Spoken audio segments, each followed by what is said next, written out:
les résultats du troisième trimestre sont d'excellentes factures. Plus de 82% des entreprises ont en effet publié des bénéfices supérieurs aux attentes. Plus de 75% font mieux que prévu au niveau de leur chiffre d'affaires et surtout les marges bénéficiaires sont au plus haut depuis 2008. Au niveau global, pour 2021, on s'attend à une progression de 49% des bénéfices.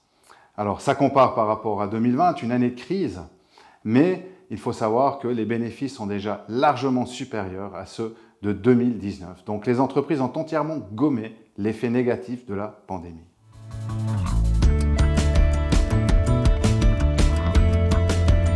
Non, les entreprises ne sont jamais égales selon les scénarios macroéconomiques. Ce qui est important dans cette période, c'est d'avoir du pricing power, la capacité de fixer les prix.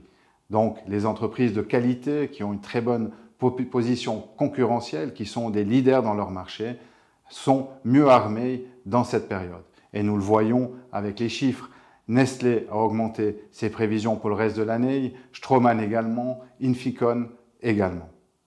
À l'opposé, nous avons des entreprises qui souffrent un petit peu plus de cette période avec les pénuries de pièces détachées. Nous pensons ici aux industriels comme ABB qui ont dû baisser leurs prévisions pour l'année 2021.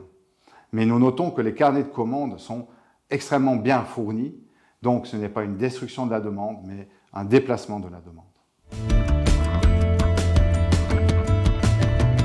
Oui, nous parlions le mois passé de l'envolée des prix de l'énergie. Les sociétés exposées à l'énergie ont publié des résultats exceptionnels.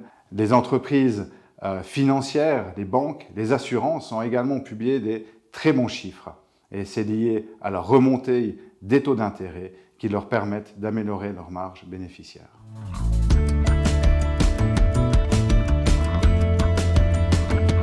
Nous avons effectivement réduit notre exposition à l'or car nous avons pris nos profits après la forte progression du métal jaune au cours des 2 dernières années et en raison d'un environnement macroéconomique qui lui devient plus défavorable. En contrepartie, nous avons augmenté notre exposition à un marché très spécifique, les obligations australiennes.